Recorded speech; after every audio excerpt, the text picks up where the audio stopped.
قادیانیت اسلام کے متوازی ایک ایسا مصنوعی مذہب ہے جس کا مقصد اسلام دشمن سامراجی طاقتوں کی سرپرستی میں اسلام کی بنیادوں کو متزلزل کرنا ہے۔ قادیانیت کے یوم پیدائش سے لے کر آج تک اسلام اور قادیانیت میں جنگ جاری ہے۔ یہ جنگ گلیوں بازاروں سے لے کر حکومت کے ایوانوں اور عدالت کے کمروں تک لڑی گئی۔ اہل علم نے قادیانیوں کا ہر میدان میں تعاقب کیا، تحریر و تقریر، سیاست و قانون اور عدالت میں، غرض کے ہر میدان میں انہیں شکست فاش دی۔ پاکستان ایک اسلامی ملک ہے جس کا سرکاری مذہب اس کے آئین کی روح سے اسلام قرار دیا گیا ہے۔ اسلامی تعلیمات میں عقیدہ توحید اور عقیدہ ختم نبوت بنیادی اہمیت کے حامل ہیں۔ مسلمانوں کے نزدیک حضور اکرم صلی اللہ علیہ وسلم آخری نبی ہیں اور ان کے بعد کوئی نبی نہیں آئے گا، لہٰذا جو شخص ختم نبوت کا انکار یا تعویل کرے وہ یقیناً کافر اور دائرہ اسلام سے خارج ہے۔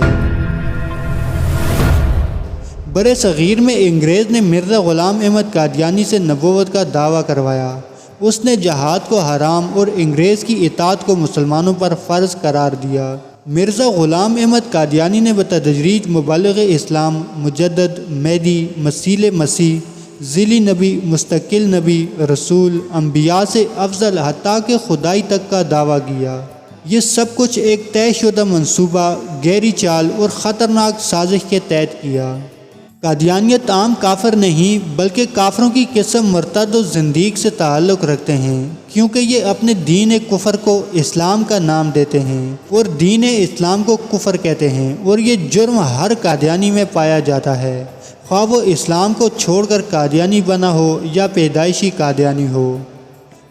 عام کافروں کے ساتھ معاملات جائز ہیں جب وہ مسلمان کا روپ نہ دھاریں اور مسلمان کی نشانیوں کو استعمال کر کے مسلمانوں کو دھوکہ نہ دیں، جبکہ قادیانی مسلمانوں کا روپ دھار کر اور ان کی نشانیوں کو استعمال کر کے تعلقات کے جھانسے میں سادہ لو مسلمانوں کے ایمان پر ڈاکہ ڈالتے ہیں، لہٰذا ان کے ساتھ ہر قسم کے تعلقات حرام ہیں۔ 1974 کی تحریک ختم نبوت میں مجلس عمل تحفظ ختم نبوت نے قادیانیوں سے سوشل بائیکاٹ کی اپیل کی۔ پورے ملک کے اسلامیان وطن نے قادیانیوں سے تاریخ ساز سوشل بائیکاٹ کیا۔ اس زمانے میں عالمی مجلس تحفظ ختم نبوت کے امیر حضرت علامہ مولانا سید محمد یوسف بنوری رحمۃ اللہ علیہ نے قادیانیوں سے مکمل بائیکاٹ پر ایک فتویٰ مرتب فرمایا اور اس کا جواب ارباب فتویٰ سے طلب فرمایا۔ تمام مسلک کے علماء کرام نے قادیانیوں کے سوشل بائیکاٹ کی شرعی حیثیت واضح کرنے کے لیے فتاویٰ جات تحریر کیے۔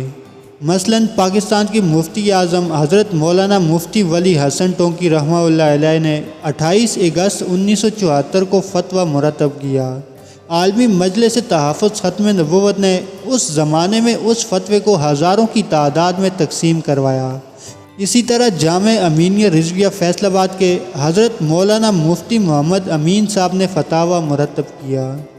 قادیانی آئین پاکستان کی روح سے خارج از اسلام ہیں، مگر 1974 میں غیر مسلم اقلیت قرار دیے جانے کے باوجود قادیانیوں نے آئین پاکستان سے بغاوت کا اعلان کرتے ہوئے اپنے آپ کو غیر مسلم اقلیت تسلیم کرنے سے انکار کر دیا۔ قادیانیوں نے مسلمانوں کو دھوکہ دینا شروع کر دیا کہ ہماری نماز، روزہ، عبادات اور دیگر شعائر وغیرہ سب مسلمانوں کی طرح ہیں، لہٰذا ہم پکے مسلمان ہیں۔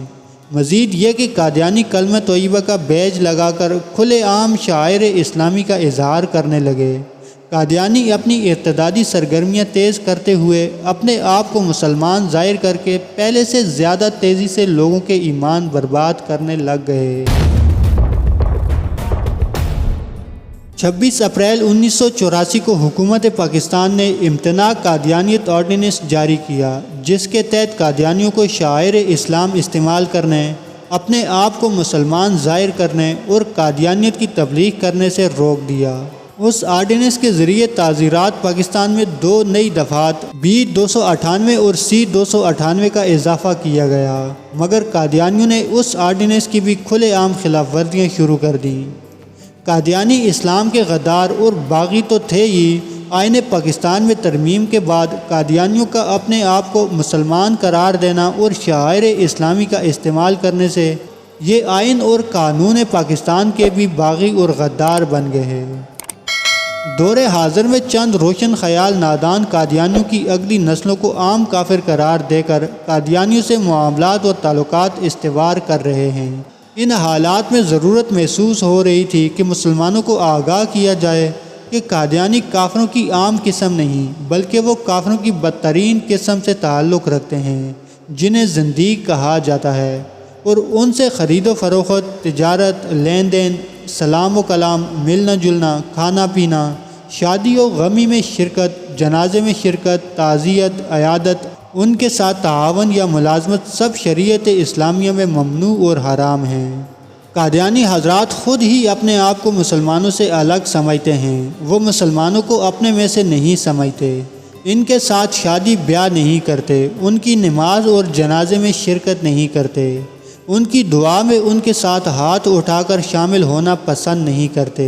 ایسے طرز عمل کے بعد انہیں بطور مسلمان وہ تمام مراحت حاصل کرنے کا حق نہیں ہونا چاہیے جو انہیں دفاعی اور سول ملازمتوں میں میسر ہیں یا بینکنگ، صنعت اور زندگی کے دیگر تمام دوسرے شعبوں میں حاصل ہیں۔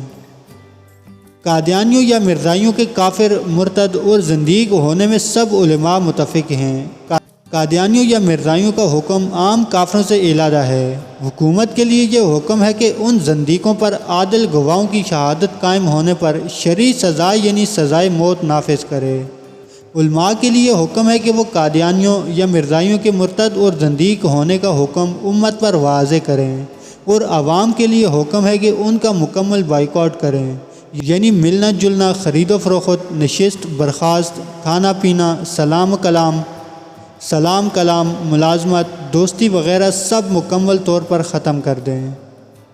قادیانیوں سے مکمل بائیکاٹ ایمان کی گواہی ہے، نصرت دین ہے، اللہ تعالیٰ کی رضامندی کا ذریعہ ہے، رسول اللہ صلی اللہ علیہ وسلم کی شفاعت کا واسطہ اور سرمایہ ہے۔